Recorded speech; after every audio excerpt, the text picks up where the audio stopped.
Coming up on today's episode of Technoid, the Google Pixel 4a 5G and Pixel 5 images are out on the internet, and taking a quick look at the details in the spec sheet, it looks like these phones are going to hit areas in a big way. I'll break down everything about the 4a and the Pixel 5.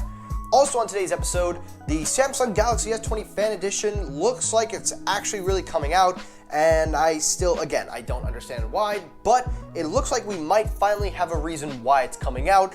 Also, macOS might finally be getting a true depth camera system in the future Macs. I'll explain what was found in macOS Big Sur. And lastly, just moments ago, the refined Motorola Razr 5G reveals are out there, and I'll break down the details of the brand new revamped Motorola 5G.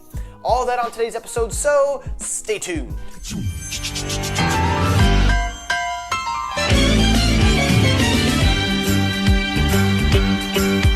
It's a rare condition this day and age to read any good news on the newspaper page. And love and tradition of the grand design, some people say, is even harder to find.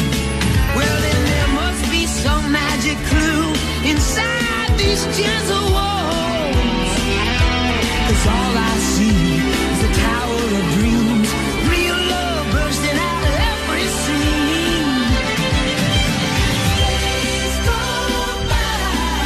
It's the bigger love of the family.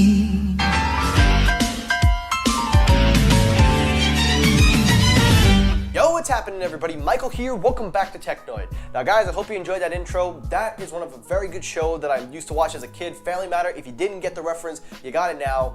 Just wanted to highlight all my friends that I consider like family to me on the internet, so I really hope you enjoyed the intro. But anyway, guys, I'm not gonna keep you here too long. Let's just brush this. Let's get this out of the way. To returning subscribers, thank you as always. Make sure you hit the like button. To new users considering subscribing, if you like the content, you like what I do, please hit that subscribe button, turn on your notifications so you don't miss when I upload, and definitely share this video out because today we got a lot to cover and I gotta get started right now. So let's get it going. So story number one, before I get to anything, we have a breaking story literally within minutes of me filming.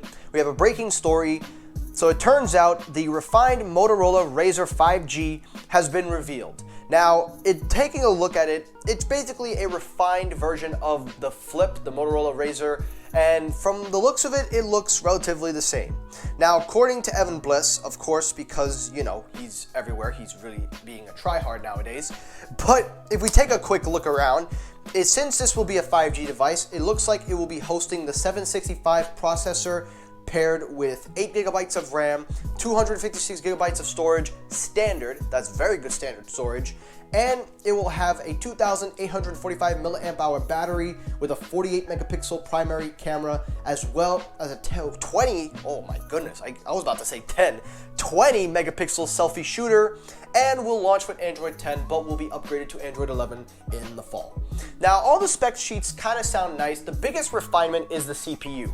So, as you know, I've been saying it before and I've been saying it again, 5G just isn't there, and these premium 865, 855 chips, they're good, but it's not really going to be good right now because once 5G and things start to pick up with their modems and everything, then you can take advantage. But it's very interesting that companies are using the 765G to help reduce the cost, but also give you the advantage of using 5G in its current stages right now. So that way when the time comes, you can get the premium flagship, which will get the best 5G out of all of them. So I just wanted to kind of clear that up. So the 5G Razr, I don't know what you think about it, but that's that. Next story up, let's head over to Apple. So as a while now, there have been a lot of rumors talking about Apple going with Face ID on a Mac. A lot of people said that wasn't going to happen. A lot of people saying there are. Well, it looks like it actually might happen. According to 9to5Mac, in macOS Big Sur, there was a code indication found in Big Sur Beta 3 where the code is intended to support something called Pearl Camera. Now, this is a code name that was used similar to what Face ID was revealed in the iPhone X. The codes such as Face Detect and Bio Capture were found within the extension, confirming that Apple is preparing some sort of facial recognition for macOS and their Mac lineup. Now, it doesn't say exactly what Macs are going to get this, but if this is true, which I am starting to believe because this is in the codes, this is inside of the software, Apple is enabling support for this. If this is true, then I'm going to say to you right now, and I'm going to say this once, Apple is fully embracing Face ID and bringing it to everything. Now, as somebody that uses Face ID, considered also fingerprint scanner, even though I like the speed of the fingerprint scanner on the Samsung Note 10 Plus, I have to admit Face ID is a much better alternative, and I think it's really a good idea that you bring it over to your Macs for not just security, but convenience.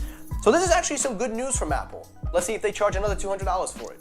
Next up, let's go over to Samsung, and then we'll get over to the Pixel 4a and 5G, whatever. Last story up, the Samsung Galaxy S20 Fan Edition. So here it says that the S20 Fan Edition is actually going to happen. I still don't understand why this is a thing. I already made a video about it. But it clears the NFC certification hurdles, and it looks like it's going to be coming in a variety of colors. According again by Evan Bliss, again, he's such a tryhard. But according to him, they will be coming in a navy blue, red, a gold, and pearl white. Now, again, these are just speculation colors, but these were hinted at the NFC clearing. And also taking a look at the specs, it will have the Exynos 990 for Europe models, and if it does come to America, the 865. You will get 6 or 8 gigabytes of RAM, depending on the models that you have. However, the reason why they don't have 12 gigabytes in them is they're reserving that for the S20 line. And taking a look quickly, it is indicating that it will retain a 120 Hz display, that there will be no glass back, and it will be plastic for the most of it. Now, again, I'm going to say it one more time. I don't understand why this phone is happening. I don't care, but at least you got a follow-up. All right, now we get to the main story, the one we're going to spend the rest of the episode talking about, the Pixel 4a 5G and the Pixel 5. Now, yesterday I did a video, or maybe Saturday, whenever I did the video, I talked about the Pixel 4a 5G, I talked about the renders. At first, I wasn't too sure about it, but then after looking at it, I kind of said, you know what? I actually like what Google is doing. They realized that they can't make a premium flagship phone. They've admitted defeat, but what they're doing is something smart. They're taking what works, what people like, and are building and expanding it. So that's why I think, in my opinion, this is going to work for Google, because this is the market range that you're hitting. And I really like the fact that they're focusing heavily on the mid-ranges, and they do have a sort of premium flagship phone, but it's not going to be exactly, because according to 9 to 5 Google, the 4a 5G and Pixel 5 battery leaks are live along with the spec sheet and images of the phone. So on the left-hand corner, we have the 4a 5G, and on the right side, you have the Pixel 5. Now, both phones are going to be coming with 5G, that's a given factor. But taking a look at the details of the specs, this is going to be very big, especially for the 4a 5G and the Pixel 5 for a couple of reasons, but I'll get to that after. So let's take a look at the rumors and all of the so-called specs. So the first thing up is the Pixel 5. So according to this, it says here the battery information shows a capacity of 4,000 milliamp hour. While that's not the biggest amount of battery, it is kind of the norm that most phones should have nowadays, but knowing Google's software optimization and working integrated with the battery, it's going to be a solid battery life. I can tell you that right now. Hint at the 4A review. But taking a look also, it will come with dual cameras. It will have a 0.5 times wide lens, 1 times standard lens, similar to the Pixel 4. It will have a 12 megapixel back, 8 megapixel front. It will house the 765G with 8 gigs of RAM. It will either come with 60 to 90 hertz refresh rate, so that means you can technically use 90 hertz, but then you can throttle it to 60 hertz, all that kind of stuff. It also comes with a plastic back with fingerprint scanner, which is a little shocking, but I think I know why. And it does not have an audio jack. Now, because this is the Pixel 5, I'm a little bit shocked that they're not using wireless charging, but knowing Google and their fast charging capabilities, I'm actually okay with that because it helps to cut costs down. And considering that even though wireless charging is convenient, it doesn't seem like Google fully embraces it yet, so we're gonna have to see what they do with that. However, on the flip side of the spectrum, taking a look at the 4a 5G, that's a completely different story. So taking a look at this, it will have a 3800 milliamp hour. Again, same camera lenses as the Pixel 4 and the Pixel 5. It will also have a 12 megapixel back, this time around an 8 megapixel front. It will have the Snapdragon 765G. This one will contain 6 gigabytes of RAM, only will have a 60 hertz display. It does have a plastic back with a fingerprint reader and includes a headphone jack. Now, something to note, the Pixel 5 does not include a headphone jack for whatever reason I don't understand, but the 4a and now the 4a 5G are going to have that. Now, the pricing is rumored to be $499 for the 4A 5G, and the Pixel 5 is rumored to be priced at around $550 to $600 respectively. So what does this all mean? Basically, me reading off specs and reading off numbers, what does this all mean? Well, listen, this is basically showing that Google knows they can't have a premium flagship phone. They realize that they can't compete with Samsung or Apple. This is something that they just can't do. They try, they can do it, and they've admitted defeat.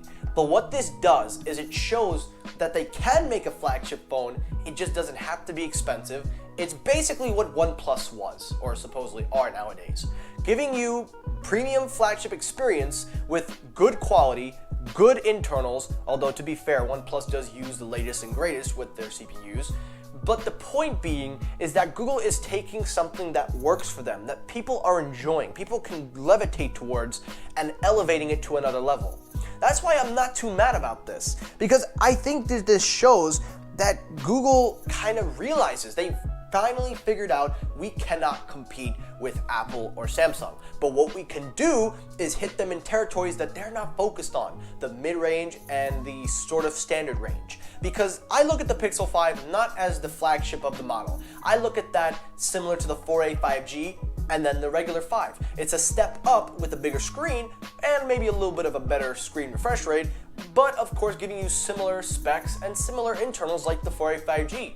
And then the 4A 5G I look at as a better upgrade than the regular 4A. Again, review coming soon. So all of this bottled up and rounded up, I think you have really one of the makings of the best Android phone that Google can offer. Not just in terms of software support, but in terms of camera, battery life, and most of all, just giving you an Android device that doesn't cost hundreds and hundreds of dollars. So I really like this strategy that Google is doing, and I'm really kind of interested to see where this goes in the future.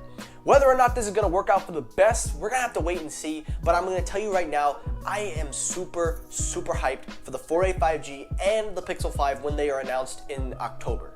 So let me know your thoughts down below about these rumors. I spent a lot of time because I really wanted to get into the nitty-gritty of this story, so please let me know your thoughts down below. And that's it for today's episode of Technoid. So guys, thank you so much for watching. I hope you enjoyed the episode. If you did, hit the like button. If you disliked the video, hit the dislike button. That helps circulate my videos as well.